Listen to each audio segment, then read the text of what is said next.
এই যে গোলাম মোহাম্মদ কাদিয়ানী, উনি ডাইনে তাকাইলে বায়ে দেখে। এর নাম কি? এর নাম কি? কোন নবীর টেরা ছিল? আমি সংক্ষেপে বলতেছি। কাদিয়ানী কয় আমার উপরে আয়াত নাজিল হয়। কাদিয়ানীর 2 আয়াত শুনলে বুঝবেন কেমন। কাদিয়ানী আয়াত নাজিল করছে। আল্লাহ বলেন আলাম তারা কাইফা ফাআলা রাব্বুকা বিআসহাবিল ফিল। হে নবী, আপনি কি হাতিওয়ালা বাহিনীর খবর জানেননি? আর উনি আয়াত বানাইছে আল ফিলু মাল ফিল লাহু খুরতুমুন তাবিল ওয়া যাইলুন কাসীর। হাতি চেননি, ওর লম্বা একটা সুর আছে, বাইটটা একটা লেজ আছে। এই কি সূরা হইল?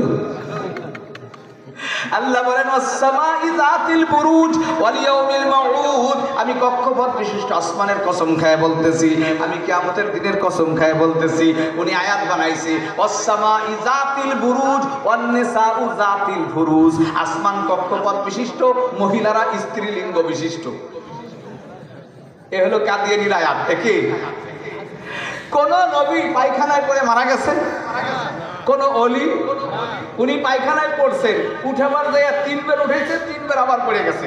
অর্থাৎ আপনারা ওযুতে 3 বার ধন সুবহানাল্লাহ আল্লাহ 3 বার পড়েন, 3 বার হইলে পরিপূর্ণ হয়। আল্লাহ পরিপূর্ণ গু খাওয়ানোর জন্য 3 বার চুবাইছে। কাদিয়ানী কি মুসলমান না কাফের? জোরে বলেন। যদি কাদিয়ানীর কেউ কাফের না মানে সে কাফের। কাফেরকে কাফের বলা এটা ঈমান।